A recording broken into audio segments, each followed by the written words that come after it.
Hello, I'm Mal, and welcome to XCOM 2 Season 4. I'm affectionately calling this series XCOM 2 Long War-ish. Now, this is episode 0 in the playlist, so if you want to jump to the first mission, Operation Gatecrasher, and you don't want to hear about the details behind the series, then just go ahead and click the XCOM logo on your screen right now, and that'll jump you right into the first mission. Go ahead, I'll give you a second or two. Alright, you're still with me? Great, then let's talk about this season of XCOM 2 and what it's all about. We'll cover the inspiration, some of the mods that I'm going to be using, how to join the team if you're interested in doing that, and kind of all that good stuff. So sit back and relax, and let's get to this.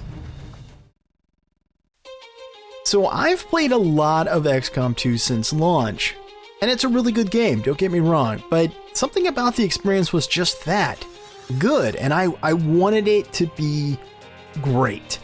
And it hit me a few nights ago, actually a few weeks ago at this point, and that in essence, I'm not really an XCOM player, but an XCOM Long War player. So what do I mean by that? Well, first off, if you're unfamiliar with Long War, it's a total conversion mod for XCOM Enemy Within. It made the XCOM experience, much more challenging, longer, and in truth, frustrating as hell at times, but I also loved it. And until very recently, I kind of felt like maybe I was going to have to leave XCOM 2 entirely to sort of get back to that Long War experience. For months, something about XCOM 2 was bothering me. It just wasn't the same experience. And hey, I get it that XCOM 2 is a different game, it's got a different narrative, but I still felt something was missing. So then come the DLCs. You've got Alien Hunters and Shen's Last Gift, and they were interesting to a point, but I was still yearning for my, so to speak, Long War fix. So fast forward to now. We're, several months since XCOM 2's been out, and while we don't have a complete Long War conversion yet, we do have enough elements now to create a Long War experience. So I've been playing with the new Long War perks pack, toolbox mods for weeks, and instead of my XCOM experience just being good, it's been great again. I'm super excited about playing XCOM. When I sit down and play it, I've got a big smile on my face, and I've just been enjoying the hell out of it. And just this past week, we saw the addition of the new Long War Alien Pack. So it increases the difficulty, it adds a variety of enemies, and we step even closer to that true Long War experience. And this has really made me want to play XCOM again with you guys and gals by my side. So, let's get into Season 4 of XCOM War Long War-ish. Alright, so let's talk a little bit about the settings for the campaign, and then we'll kind of tie that in with sort of the core mods that we'll be featuring in this series. So this series is going to be played on Legend difficulty. After our first mission, our squad size is going to move from 4 to 6 soldiers as it did in Long War.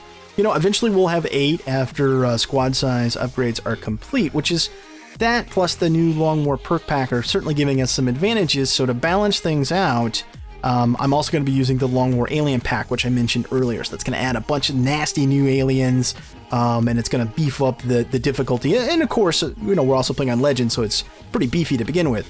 But I know what's going to happen, though. There's going to be that guy or gal that's going to say, but why aren't you using a better advent or increase enemy squad or, enemy's pod size for difficulty? I don't see the point of, why you're doing this on Legend if you're going to do all this other stuff to make it easier. Okay, well, first off, let me go ahead and just ask you to just go ahead and exit stage left. Then this is not for you. For those of you that are actually really interested as to why I'm not adding a better advent or some of these other difficulty mods, is because they're not really fully integrated and or balanced. So as I'm recording this towards the middle part of August of 2016, while a better advent is a great mod, it's not really integrated with the Alien Pack yet. So until that gets figured out and the balance gets set, I don't really want to test that, with an audience, so to speak. And I feel comfortable with everything else that I've been testing. So that's kind of the rationale. And the other part is I'm comfortable with the difficulty settings that I've set up here. I think Legend plus Alien Pack balances out some of the other things that I'm doing. I'm specifically not using some other mods that would make the game easier, like Grammy's loot mod. I'm not using any of that stuff. So I think it affords me the opportunity to be aggressive when I choose to, and have a decent level of challenge that should keep both myself entertained and hopefully you as well. So let's talk about those mods then. So we're not going to talk about every mod I'm using in this series, but I'll speak to the ones that are focal. And obviously we're going to begin with a suite of Long War Studio mods, namely Long War Toolbox, as well as the Alien Laser Leader, perk, and SMG packs. So this is kind of your jumping off point for creating a Long War experience in XCOM 2. The most impactful of these, in my opinion, is the perk pack, which adds in new classes to XCOM 2 and refines others. It also gives you access to 3 tiers of perks to choose from, and many of the perks return from the original Long War. So as an example, I can build that, sort of crit monster assault if I want to, or I can make another build where the person functions as like a biotank. But again, for Long War, and the biggest reason why I always loved it is there were so many tools and resources and more than one way to sort of get through your objectives. That was always the biggest thing about Long War, was choice. You know, it was more difficult, but you had ways to address things. And I feel like with these new packs and new additions that we've kind of got that. So the list for the mods for this series is quite extensive. And I wanted to make it easy for all of you to put together a similar experience if you chose to. So all the information I talk about in this episode is documented in a spreadsheet that you can access, and it'll be linked in the description. I've got the starting character pool, because I always get questions about that. I get questions about what builds I'm going to use, what's the mods, and all of those are listed with the links and everything, so I've tried to make it as easy for you as possible. So again, if you want that info, it'll be in the description. So I think really the last thing I want to talk about is, if you want to snap a salute and potentially raise your hand to join the fight, let's talk about that for just a bit. I suspect that some of you are going to want to know how you can get a soldier in this series. So first off, let me explain how the character pool is going to work for this season. I've got 28 core soldiers. They're going to be introduced to the campaign on day 1, and until I get all of them recruited, I'm not going to be looking for additional soldiers. But the way additional soldiers, ones that you could request, are going to come into the game are via mission rewards, or, if we're scanning on the geoscape and we get like a pocket of rookies or what have you. When I get those soldiers that are essentially assigned to no one, I'm going to relabel them as quote-unquote subscriber available. And just like I did in Long War, I am going to look at the soldier request list, and then I'll start assigning these soldiers, and I'll just customize them, and I'll change them all up to make them the way that you would like them.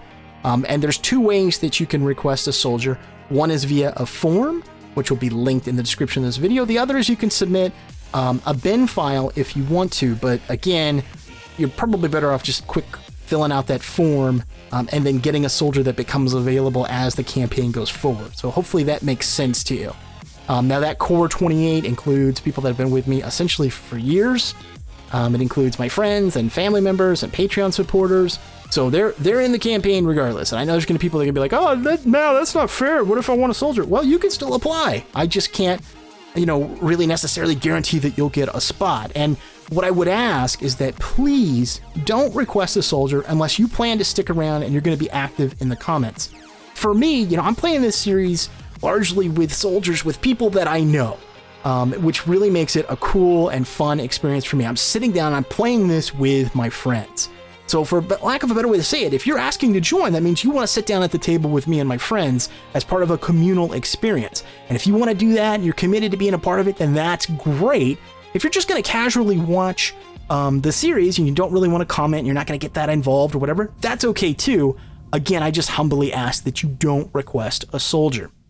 I also want to mention in advance, thank you to community member AngelOfIron. You'll see him in this Let's Play as a character named Clutch, and then also another community member named Wulfric, who helped me behind the scenes with putting together the soldiers. They also help with advice and testing and everything else. So I just want to give a quick shout out to those guys. Thank you so much for your ongoing help. I really appreciate it. All right, so last but not least, I just want to say that I am hopeful that this quick introduction to the series has sparked your interest, and you're as excited as I am. I look forward to your comments and feedback along the way. Thanks so much for watching. Until next time, I am Mal, and I'll see you later.